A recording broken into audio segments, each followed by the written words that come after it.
Hi friends, இன்றைக்கி நம்ம சேனலில் பார்க்க போகிற ரெசிபி என்னென்னா சின்ன வெங்காயத்தை வச்சு ஒரு ரெசிபி செய்ய போகிறோம். இது வந்து சின்ன வெங்காயத்துலேயும் செய்யலாம், பெரிய வெங்காயத்துலேயும் செய்யலாம். சின்ன வெங்காயத்தில் செய்யும்போது இது ரொம்ப சுவையாக இருக்கும். இப்போ தான் நம்ம சேனலை முதல் முறையாக பார்க்குறீங்கன்னா சப்ஸ்கிரைப் செஞ்சுக்கோங்க. இப்போ வாங்க வீடியோக்குள்ளே போகலாம். இந்த ரெசிபிக்காக நான் ஒரு 1/2 கிலோ வெங்காயம் எடுத்து தோல் உரிச்சிட்டு வச்சுருக்கேன். இதுக்கு ஒரு பெரிய எலுமிச்சம்பழம் அளவு புளி எடுத்து அதை தண்ணியில் ஒரு 1/2 மணி நேரம் ஊற வச்சு எடுத்துக்கலாம். எடுத்து அதை கரைச்சி வடிகட்டிக்கணும். இது தண்ணி ரொம்ப சேர்த்தக்கூடாது, அளவாக தண்ணி ஊற்றி இதை கரைச்சி எடுத்துக்கலாம். இதுக்கு ஒரு பொடி ரெடி பண்ணோம். அது என்னென்னு பார்த்தீங்கன்னா, கடுகு 1 ஸ்பூன், வெந்தயம் 1/2 ஸ்பூன், கொத்தமல்லி 1/2 ஸ்பூன், கட்டி பெருங்காயத்தை உடச்சி அது ஒரு 10 கிராம் அளவுக்கு எடுத்திருக்கேன். இதெல்லாம் சேர்த்து நம்ம நல்லா வறுத்து எடுத்துக்கலாம். இந்த கடுகு வெந்தயம்லாம் நல்லா பொரிஞ்சு வரணும், அந்த அளவுக்கு வறுத்து எடுத்துக்கணும். இப்போ ஒரு அடிகனமான பாத்திரத்தில் இதெல்லாம் போட்டு நல்லா வறுத்து எடுத்துக்கலாம். இப்போ இந்த கடுகு வெந்தயம்லாம் நல்லா பொரிஞ்சு வருது பாருங்கள், நல்லா நமக்கு வாசனையும் வரும். இந்த ஸ்டேஜில் நம்ம ஸ்டவ் ஆஃப் பண்ணிவிட்டு இறக்கிக்கலாம். இதை நல்லா ஆற வச்சு ஒரு குட்டி மிக்சி ஜாரில் சேர்த்து பவுடர் பண்ணி எடுத்துக்கணும். இப்போ இந்த வெங்காயத்தை ஒரு மிக்சி ஜாருக்கு மாற்றி, ரொம்ப நிறையா இருந்தால் பாதி பாதியாக கூட போட்டு நம்ம பல்ஸ் மோடில் விட்டு எடுத்துக்கணும். நான் ஒரே டைமாக போட்டுக்கிறேன்.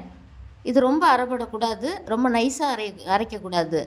இதை கட் பண்ணியும் போடலாம், ஆனால் கட் பண்ணி போட்டோமா நமக்கு இந்த செய்யறதுக்கு ப்ராசஸ் ரொம்ப டைம் எடுத்துக்கும். அதனால் இந்த மாதிரி பல்ஸ் மோடில் விட்டு எடுத்துக்கலாம். இப்போ அடிகனமான ஒரு பாத்திரத்தை வச்சு இதுக்கு நான் நல்லெண்ணெய் சேர்த்திக்க போகிறேன். நல்லெண்ணெய் சேர்த்து இதில் செய்யும் பொழுது தான் இந்த ரெசிபி ரொம்ப சுவையாக இருக்கும். ஏன்னா அதிக நாளைக்கு இதை வச்சுருந்தும் நம்ம யூஸ் பண்ணிக்கலாம். அதுக்காக நான் நல்லெண்ணெய் சேர்த்துறேன். எண்ணெய் நல்லா காஞ்சிருச்சு. இப்போ 1 ஸ்பூன் அளவுக்கு கடுகு சேர்த்து இந்த கடுகெல்லாம் நல்லா பொரிஞ்சதும் நம்ம அரைச்சி வச்சுருக்கிற இந்த வெங்காயத்தை இதோட சேர்த்துக்கலாம். இதில் தண்ணி எதுவும் நம்ம சேர்த்தக்கூடாது. இந்த வெங்காயத்தை மட்டும் இதில் போட்டு நல்லா இதை கலந்து விட்டுக்கலாம். கலந்து விட்டுட்டு இது வந்து மேலே நமக்கு கொஞ்சம் தெறிக்கும். அதனால் இதை நல்லா கலந்து விட்டுட்டு நம்ம மூடி ஒரு 2லேருந்து 3 நிமிஷம் வேகட்டும், மூடி வச்சிடலாம். வெங்காயம் நல்லா வெந்து வதங்கி வர்றதுக்கு நமக்கு கொஞ்சம் டைம் எடுத்துக்கும். கொஞ்சம் பொறுமையாக தான் இதை செய்யணும். இப்போ பாருங்கள், நல்லா நான் கலந்து விட்டுட்டேன். கலந்து விட்டுட்டு இப்போது இதை மூடி ஒரு 2லேருந்து 3 நிமிஷம் நல்லா இதுலேயே வேகட்டும். ஸ்டவ்வை நம்ம மீடியம் ஃப்ளேமில் வச்சுக்கலாம். வச்சுக்கிட்டு இதை மூடி வச்சுட்டு நம்ம அப்பப்போ இதை திறந்து பார்த்துட்டு கலந்து விட்டுக்கணும். மூடி வச்சிடலாம். இப்போ பாருங்கள், ஒரு 3 நிமிஷம் கிட்ட ஆயிடுச்சு. இப்போ எடுத்து பார்க்கலாம். இதை திரும்ப நம்ம அப்பப்போ இதை எடுத்து கலந்து விட்டுக்கணும். இது ஸ்டவ் வந்து நம்ம லோ ஃப்ளேம்லேயும் வச்சுக்கலாம், ஏன்னா அடியில் பிடிக்காத அளவுக்கு. இதை நல்லா கலந்து விட்டுட்டு இதை மூடி வச்சிடலாம். இப்போ இதை திறந்து பார்க்கலாம். இப்போ இது வெங்காயம்லாம் நல்லா நமக்கு சுருண்டு வதங்கி வந்திருக்கு. இந்த சமயத்தில் நம்ம இதுக்கு வரமிளகாத்தூள் காரத்துக்காக சேர்த்துக்க போகிறோம். இதுக்கு நான் ஒரு பெரிய ஸ்பூனில் 1/2 ஸ்பூன் அளவுக்கு மிளகாத்தூள் சேர்த்துக்கிறேன். இந்த மிளகாத்தூளை சேர்த்துக்கிட்டு நல்லா கலந்து விட்டுட்டு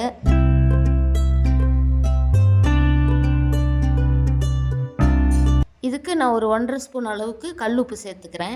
சேர்த்து இது நல்லா கலந்து விட்டுக்கலாம்.